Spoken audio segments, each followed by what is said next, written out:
오늘은 기독교 종말론에서 매우 중요한 세 가지 관점인 전천년설, 후천년설, 그리고 무천년설에 대해 깊이 있게 살펴보려고 합니다. 이 세 가지 입장은 모두 성경을 근거로 하지만 특히 요한계시록 20장에 등장하는 천년이라는 개념을 어떻게 해석하느냐에 따라 서로 다른 신학적 결론에 도달합니다. 이 차이는 단순한 해석의 문제가 아니라 하나님 나라와 역사, 그리고 예수 그리스도의 재림을 어떻게 이해할 것인가에 대한 근본적인 시각의 차이를 보여줍니다. 먼저 전천년설은 예수 그리스도의 재림이 천년왕국 이전에 일어난다고 보는 입장입니다. 이 견해는 요한계시록 20장 1절부터 6절까지의 말씀을 비교적 문자적으로 해석합니다. 이 본문에서는 사탄이 결박되고 순교자들과 성도들이 살아나 그리스도와 함께 천년 동안 왕 노릇한다고 기록되어 있습니다. 전천년설은 이 천년을 실제 역사 속에서 이루어질 기간으로 보며 예수님의 재림 이후 이 땅 위에 물리적이고 가시적인 하나님 나라가 세워질 것이라고 주장합니다. 이 입장은 구약의 예언서들과도 밀접하게 연결됩니다. 예를 들어 이사야 11장에서는 이리가 어린 양과 함께 거하는 평화로운 시대가 묘사되고 스가랴 14장에서는 여호와께서 온 땅의 왕이 되시는 장면이 등장합니다. 전천년설은 이러한 본문들을 미래의 실제 사건으로 이해하며 하나님께서 역사 속에 직접 개입하여 새로운 질서를 세우실 것이라고 강조합니다. 이러한 사상은 로마 제국의 박해 속에 있던 초기 기독교인들에게 큰 위로와 소망을 주었고 초대교회 일부 교부들 사이에서도 널리 퍼져 있었습니다. 다음으로 후천년설은 예수님의 재림이 천년왕국 이후에 일어난다고 보는 입장입니다. 이 견해는 천년을 반드시 정확한 숫자 천년으로 보지 않고 복음이 세상에 확산되면서 이루어지는 긴 기간의 영적 번영의 시대로 이해합니다. 후천년설의 핵심은 세상이 점점 더 복음화되고 그 결과 정의와 평화가 확장되는 시대가 온다는 낙관적인 역사관에 있습니다. 이 관점은 마태복음 13장의 겨자씨 비유와 누룩 비유에서 중요한 근거를 찾습니다.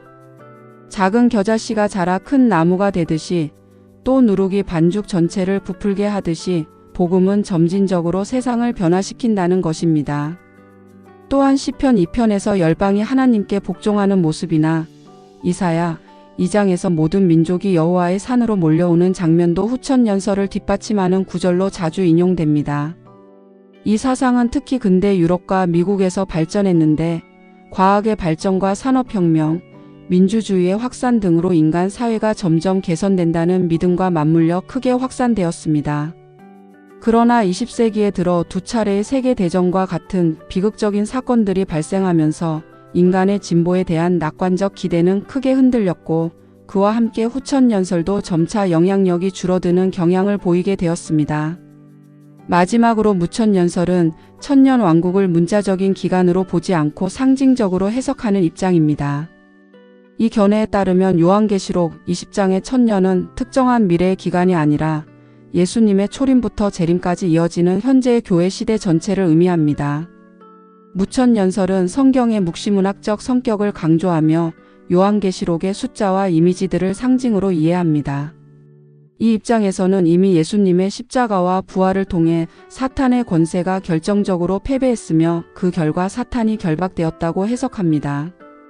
따라서 성도들은 지금 이 순간에도 영적으로 그리스도와 함께 왕 노릇하고 있는 존재로 이해됩니다. 이러한 해석은 요한복음 18장 36절에서 예수님이 내 나라는 이 세상에 속한 것이 아니다라고 말씀하신 부분과 연결되며 골로새서 1장 13절에서 성도들이 이미 하나님의 나라로 옮겨졌다는 선언과도 맞닿아 있습니다. 무천년설은 교부 어거스틴에 의해 체계적으로 정리되었고 이후 가톨릭 교회와 종교개혁 전통, 특히 루터교와 개혁교회에서 널리 받아들여졌습니다.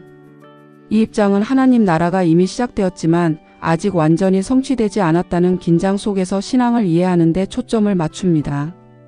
이처럼 전천년설, 후천년설, 무천년설은 모두 성경을 진지하게 해석하려는 과정에서 등장한 신학적 전통입니다. 전천년설은 하나님의 직접적인 역사 개입과 미래의 급격한 변화를 강조하고 후천년설은 복음의 확장을 통한 점진적 변화를 강조합니다. 반면 무천년설은 현재의 교회 시대 속에서 이미 시작된 하나님 나라를 바라보면서 궁극적인 완성은 재림 때 이루어진다고 봅니다.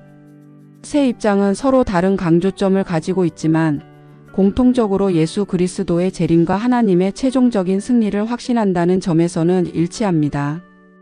결국 이 논의에서 중요한 것은 어떤 입장이 절대적으로 옳다고 단정하기보다는 각 관점이 성경의 어떤 측면을 강조하고 있는지를 이해하는 것입니다. 요한계시록과 같은 묵시문학은 상징과 이미지로 가득 차 있기 때문에 다양한 해석이 가능하며 이는 오히려 성경을 더 풍성하게 이해할 수 있는 기회를 제공합니다. 종말론은 단순히 미래에 대한 호기심을 채우기 위한 교리가 아니라 오늘을 어떻게 살아야 하는지를 결정하는 중요한 신앙의 방향을 제시합니다. 그러므로 우리는 이 세 가지 관점을 균형 있게 이해하면서 어떤 상황 속에서도 하나님 나라를 소망하며 살아가는 것이 무엇보다 중요하다고 할 수 있습니다.